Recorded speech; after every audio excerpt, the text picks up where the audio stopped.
appreciate everyone coming out tonight. I know LaToya appreciates it. Just having this as like more of an intimate conversation. So it's somewhat of an interview, but it's more like a conversation. And once me and LaToya have our piece, then after time permit, if there's any comments from anyone out here, which is, I know we're all basically like family with LaToya, and so if you have a comment, that will be that time for you to be able to say a few words, okay? So we're gonna get started. LaToya, you excited? I'm nervous, but I guess excited. All right, so let's just start off. Like, what was the moment that you felt like, you know what, I need to write this book? Okay. So the moment that I felt like I needed to write this book was when I was not in a toxic workplace anymore. I love that. I love that. I wasn't allowing myself to be in another environment like that again. And at one point, I didn't think I was ever going back to work because I was put that bad in a space where I said no. I'm never going back to work. That's awesome.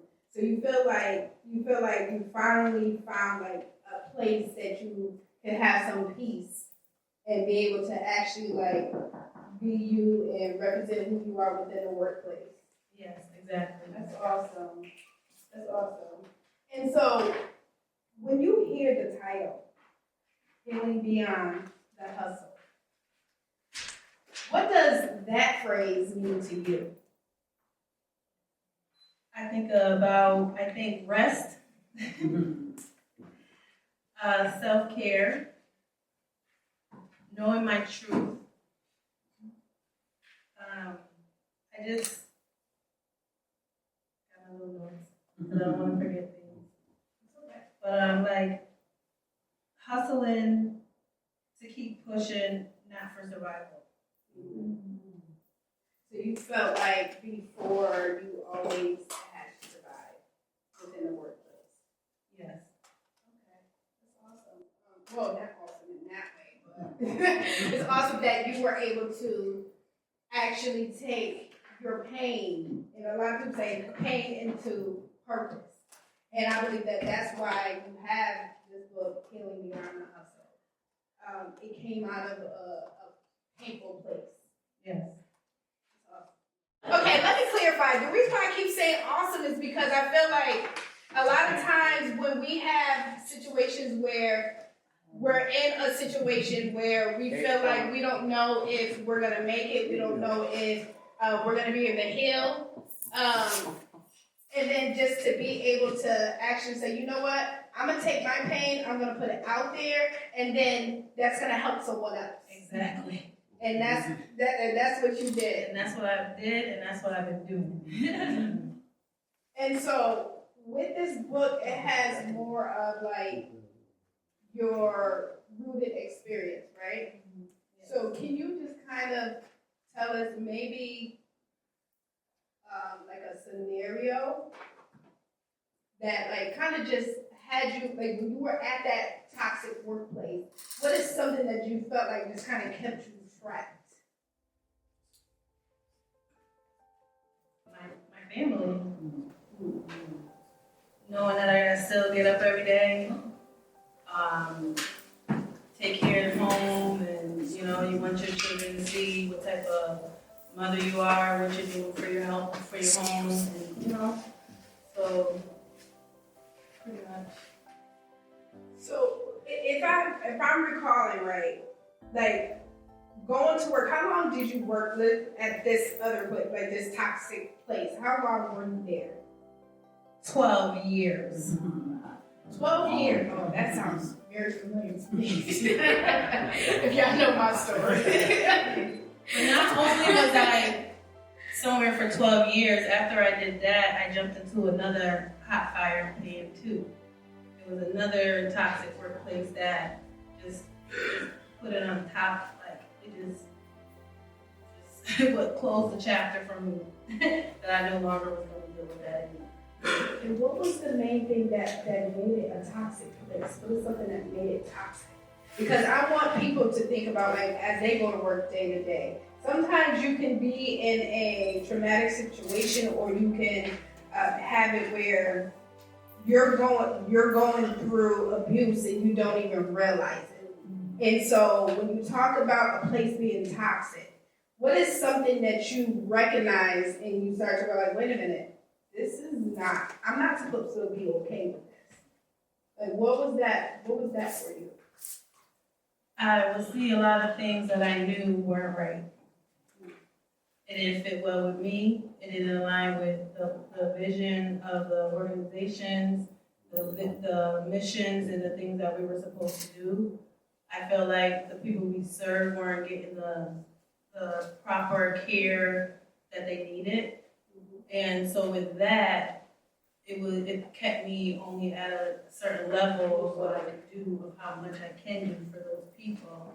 Because now you got higher up management, leadership who probably don't care about anything that's going on with what we got going on.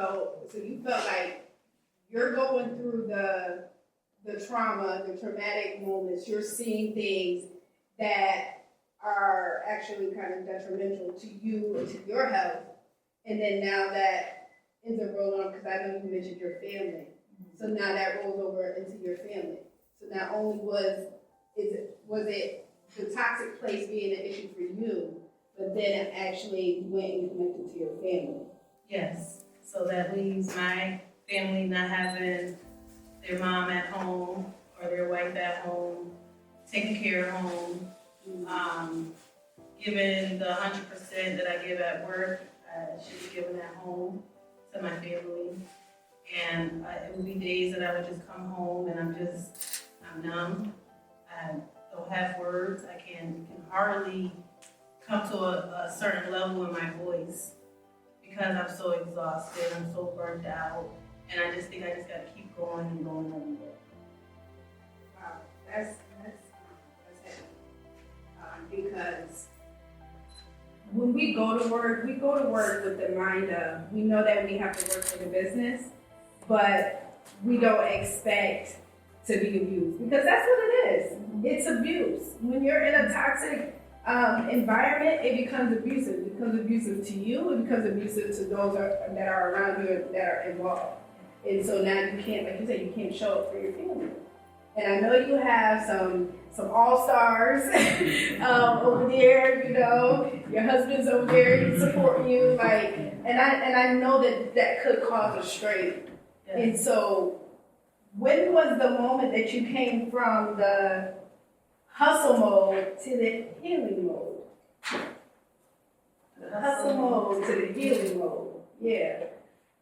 So recognizing, so I was able to take time off of work, which was great, right? And it gave me enough time to kind of think and just vibe with myself, you know, get my counseling therapy, all the good things that you need for yourself.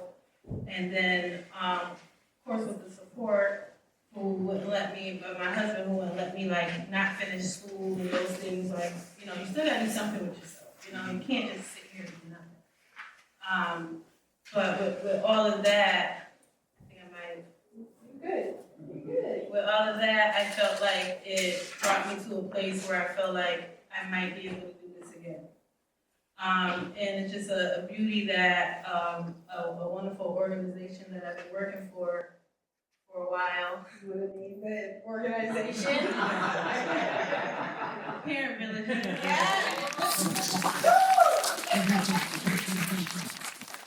And it allowed me to step into more of who I am and what I can bring. This is even greater for me at this point, because it's not just like the type of work I was doing was just for, I feel like, a certain community, where now I know I'm in my community, you know, and it just feels a little different, and I can move differently from the things that I've seen or what I've been through at other workplaces, that I make sure I allow to not happen at the workplace that I'm at. I love that. So, yeah, absolutely. So that sounds like to me that you found your voice. I believe so. And I've heard some wonderful things about you working at Parent Villages. And so to be able to hear how you were in a toxic environment, and then now you're in another environment, and you decided, you know what, I'm gonna make sure that that same thing doesn't happen. And I just want to say I commend you for that. And I appreciate how much you do give, because you do work hard and you're very silent. Yes. You know, you're very quiet. You just do what you need to do, and so it doesn't go unnoticed. Even when you might think it does, it's not going unnoticed. Thank you. And the state recognized her. The Attorney General's office recognized her 15 years of service as an advocate.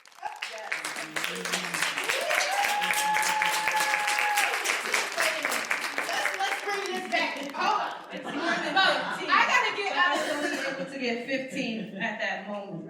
Right, but wait a minute. LaToya, do you know what that means though for you? You were in a toxic environment and you turned that around and you were fully recognized by the state. Yes. Wow. At the state house. So you I was able to meet the first Attorney General, Black woman. And I got a picture with her. So, and that was before you even wrote the book. See, a lot of times people be trying, I'm gonna keep it real with y'all. A lot of times people be trying to write books and they're not ready to write that book. Because if you write a book and you haven't lived it, then how can people really trust that that's gonna help them? And you have already shown us that it can. You were in hustle mode, you worked hard, you got yourself out of the toxic environment into a positive environment where you actually can grow. Yes. Like, that's amazing. Yes, it is. That's amazing. Yes, it is. And I didn't expect that. I didn't know that that's exactly what was going to happen. I just knew also the workplace that I was going to be going in, I knew it wasn't going to be the same thing. I knew I wasn't going to have to deal with half of the same things that I was dealing with there. And so the interesting part of it is it's a sister thing involved here.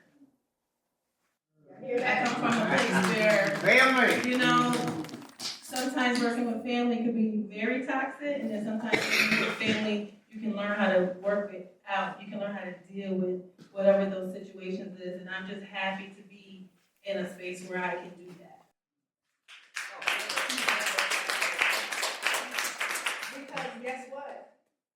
Healing beyond the hustle. You are that. And so my final question, because I know there's probably some comments in the audience, my final question for you is, who did you have in mind when you decided to write this book? Whew. I had a lot of people in mind when I decided to write this book. Definitely my family, my husband and my kids. They were just, you know, because there's a lot of things that I felt like they had to go through. That was like one of the top things. And then like me, myself. You know, I can't pour into someone if my cup is empty, right? So I have to take care of myself. I got to do what it is for me. And then the organizations, leadership, staff, employers, employment, like all of them need to kind of understand and see what happens and what we go through. And that's pretty much, yeah. But no, that's awesome. I love that you decided to write this, like you said, you mentioned yourself, and then also it's almost like a full circle moment. Yeah. That you decided that, you know what, I went through all of this. Some people that I love dearly were affected by this, but now I'm gonna make it right. And then you wrote this. Now, if y'all notice, we didn't get into detail what was in it because LaToya was like, I really want everybody to read it for themselves to really get what they get out of it. So we wanted to kind of focus on the backstory of the why behind this book. And so, as she mentioned, there's leadership, there's a chapter on leadership in here, there's a chapter in here about knowing your rights. I know Daphne, she be talking about that, I know my rights, you know, but like, there's tools in this book that you can actually take and say, you know what, I can use that, or you know what, I've been through that. And so I just want to say thank you so much, LaToya, for pouring your heart out, for giving us this moment, allowing us to share this moment with you. And I know that everybody's excited to read the book. I already read it. But I'm going to tell you that you're in for a treat. And I'm going to be honest with you. I'm one that don't like to read a whole bunch of books. But this one had me locked in. Like, I was locked in. And so y'all are in for a treat. And we just want to open up the floor for any comments. Anyone that has a comment? Yes? Oh, well, I don't know. We can pass the mic around. We'll pass the mic around. And then you can just pass it around if anyone else has a comment. We can do that for a few minutes. First of all, I just want to say I am beyond proud of you for writing a book and not just leaving it as an idea in your head or a story in your heart, but you putting it on a paper that could really do a positive impact for your community. So I just want to commend you one for that.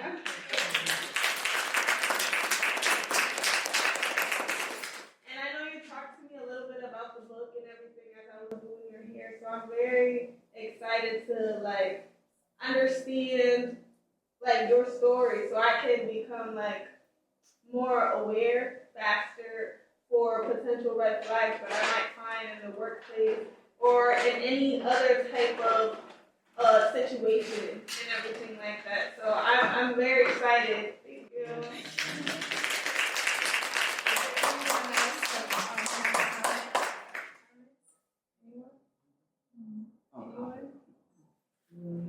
Hello, I'm mom number 2.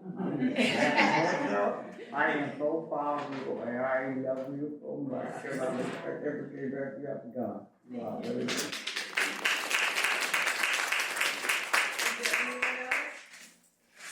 Slide it this way. Slide it this way.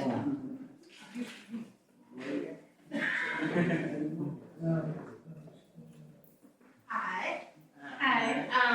So for how long I've known you, which is not nearly as long as many in this room, you have always been a change maker, even when your voice was quiet. And I'm very proud of you. What is something that you feel like you take to work every day with you that gives back to the people you work with? I feel like my consistency. It's my consistency. I like to stay consistent in the things that I do. And if it's something that is not right, I try to figure out how to fix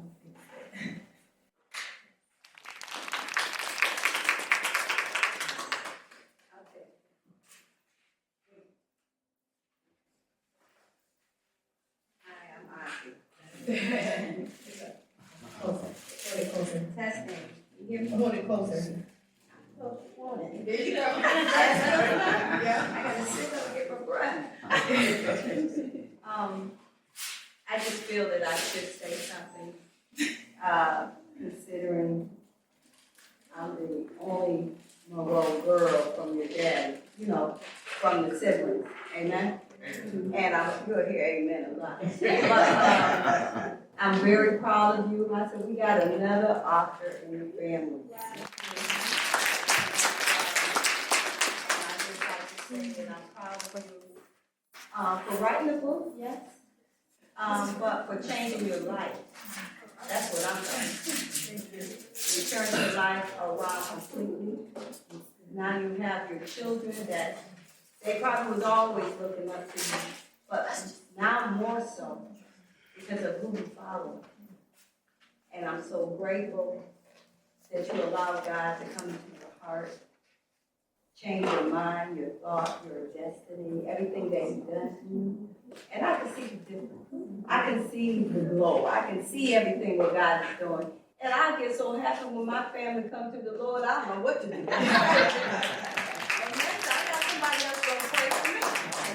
But I am proud that Dad said he is proud of you. I talked to him earlier, and he said he'll get with you. I guess he missed your birthday thing too. And so, don't worry, he'll get you. But I just want you to know that I love you, and I'm always here for you. And you know that I'm always here. Amen. Talk, but I have a question. My question is, as you wrote this book, how did you know that it was ready to go into the world?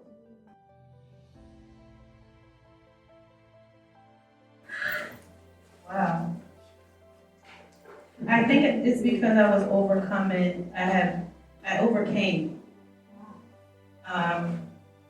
Yeah, I feel like it's because I overcame. And after that, overcoming what I was feeling, I felt like it was time to put it out there. And I'm trying to think, like, when I say overcame, like, I don't know, I like seeing things clear. It was like that vision, it just opened up to like, and then the work that I was getting into more, and then it just made sense. I'm like, I'm advocating for so many people. How not dare I advocate for people to be safe in workplaces?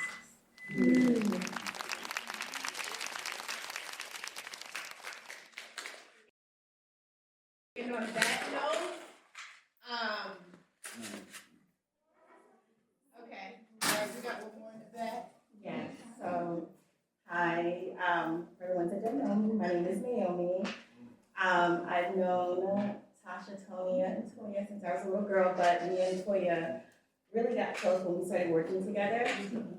And I just wanted to ask Toya, because I know she's a private person, and she doesn't really like put herself out there too much. And I know I came late, so she probably told you guys earlier, but I didn't hear it. But where did this inspiration come from for this book? Like, what made you sit down and say, you know what, I'm about to write a book?